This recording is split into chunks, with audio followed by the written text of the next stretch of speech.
පටන් ගමු. මේ මගේ බර දැන් කිලෝ 85යි. එතකොට මේ මම කියන චරිතය ගොඩක් වෙලාවට මේ ඔන්න හිටපු ගමන් ජිම් එකට යනවා, හිටපු ගමන් ගෙදර වර්ක්අවුට් කරනවා, ඔය කතන්දර ටිකක් තියෙනවා. හිටපු ගමන් තමයි එකක් කාගේවත් උවමනාවට එහෙම නෙමෙයි මටම හිතිලා කරොත් තමයි. හැබැයි මට හිතෙන හිතිල මග නවතිනවා. එහෙම පොඩි කතන්දරයක් තියෙනවා. ඉතින් මේ කතන්දරෙත් එක්ක මේ ගොඩක් වෙලාවට මම මොටිවේට් වෙනවා, YouTube එකේ වීඩියෝස් බලනවා, ගොඩක් දේවල් වලින් මොටිවේට් වෙනවා. ෂෙයා කරන එක අයගේ ස්ටෝරිස් මම මේ කාලෙදි මෙහෙමයි, මේ කාලෙදි මෙන්න මෙහෙමයි, now and then එහෙම කීකේ තියෙනවනේ.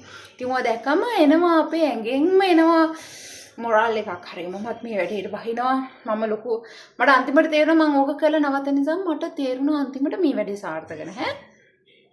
මම chart එකක් හදලා අවුරුද්දකට නෙමෙයි මාස 6කට මම පටන් ගත්ත මාසේ ඉඳන් දෙසැම්බර් දක්වා chart එකක් හදලා දින ගාන දාලා ඔන්න මම එහෙම plan එකකුත් හදාගත්තා. හරිද? ඉතින් මම ටික් කරන හැමදාම workout කරා. ඒ දවසට ටික් කරනවා. එතනම පොඩ්ඩක් ලියනවා. කොච්චර වෙලාවද? විනාඩි 5ද 10ද 15ද 20ද විනාඩි පැය භාගෙද පැයද එහෙම මම පොඩි note එකකුත් දානවා.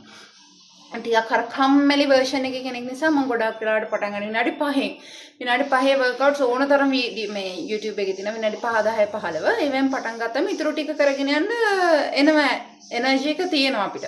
සමහර දවස් තියෙනවනේ මුකුත්ම කරගන්න බැරුව එපාම වෙලා ඉන්න වෙලා ඒ වගේ වලට මොන හරි ස්ට්‍රෙචින් වගේ දෙයක් පොඩ්ඩක් කරන්නේ. එතකොට ඊටු ටික වෙන නිසා මේ ඉතින් ඔහොම දැන් මම 3-4 වතාවකට වැඩිය කරනවා නවතනවා කියලා පටන් අරගෙන දැන් මේ හැබැයි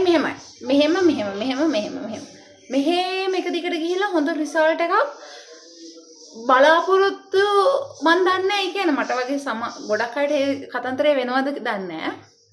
එහෙම ඉතින් පොඩි සීන් එකක් තියෙනවා මේ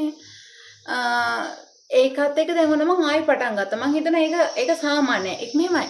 නොකරම ඉන්නවට වැඩිය කිසිම දෙයක් නොකරම ඉන්නවට වැඩිය වයස බලන්නේ නැතුව ස්ථානය ඇඳුම ඕව බල ඉන්න නැතුව සෞඛ්‍ය ගැන හිතනවා නම් කොහෙන් හරි පටන් ගන්න එකයි වැදගත්. කවදා හරි මොකද මසල්ස් මෙමරි කියන එක තියෙනවා. ඒ කියන්නේ වර්ක්අවුට් කරන කෙනෙක් එහෙම නවත්ත කරත් මසල්ස් මෙමරි එක තියෙන නිසා එයාට වර්ක්අවුට් කරගෙන යන්න ලේසි.